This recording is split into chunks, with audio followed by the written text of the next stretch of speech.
We're starting to wind things down here at the Cozy Cavalry Let's Chat a Spell Halloween party. But before we go, here's one last sneak peek of the stitching hour.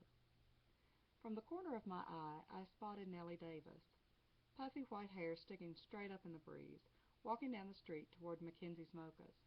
A few minutes later, she and her latte burst through my front door. The movement was so abrupt that Angus sat up and began barking. I set aside my project and hurried to put my arms around him. "Everything's all right, Angus." "Hi, Nellie. How are you?" "I'm worried, that's how I am. And you should be, too." "About the Atwoods, you mean?"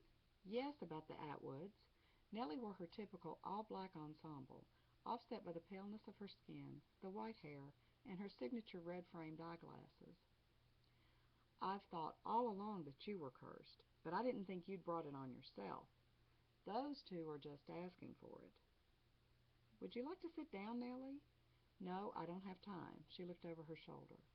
"Mark my words. Those people are inviting evil right into our midst. Have you seen the dreadful things they've been carting into that building?" I shook my head. "What sort of dreadful things?" "Skulls, mechanical witches, coffins." She took a dramatic pause. "Or maybe those are their beds." "You never know," I said.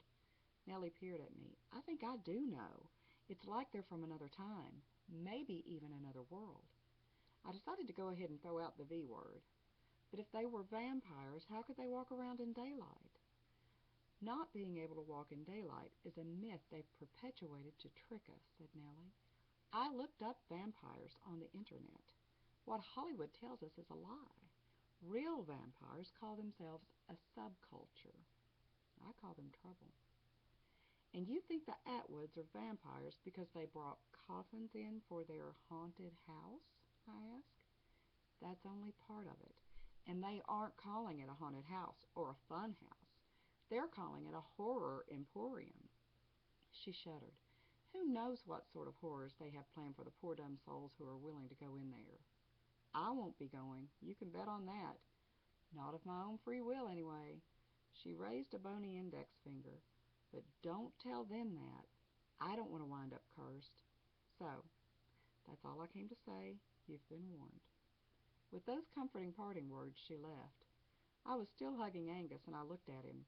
"Jinky, Scoob, is this Nellie's latest tactic to run us meddling kids out of Tallulah Falls?